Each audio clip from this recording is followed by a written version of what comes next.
আসসালামু আলাইকুম। দেখতে পাচ্ছেন জ্যাম লেগে আছে। পুরোটাই কিন্তু রিক্সার এখানে প্রাইভেট কার হাতে গোনা দুই একটা, আর পাঁচ তো নাই বললেই চলে। কিন্তু সবই কিন্তু রিক্সার জ্যাম। তো এই হচ্ছে আমাদের ঢাকা সিটির অবস্থা। তা রাজধানী শহরে যদি এরকম রিক্সায় চেয়ে যায়, তো সেই শহরের সৌন্দর্য কোথায় গিয়ে দাঁড়ায় একবার কল্পনা করো। আসলে এই নগর ব্যবস্থাপনার দায়িত্বে যারা আছে তাদের অপরিকল্পনা, তাদের ব্যর্থতা, তাদের অনিয়ম, যার জন্য আজকে রাজধানী শহরের এই অবস্থা। তারা যদি সচেতন হতো, তারা যদি নিজের পেটের কথা চিন্তা না করে দেশের কথা চিন্তা করতো, শহরের সৌন্দর্য বর্ধনের কথা চিন্তা করতো,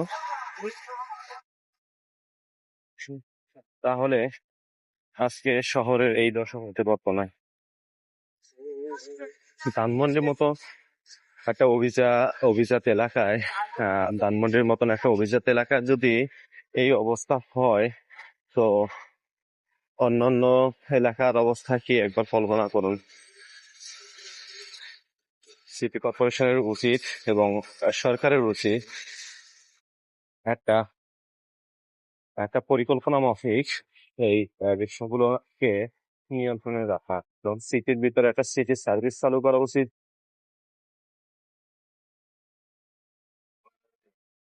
সড়কে কোনো প্রকারের রিক্সা চলতে দেওয়া যাবে না, এরকম একটা পরিকল্পনা করা উচিত, যে মেইন সড়কগুলোতে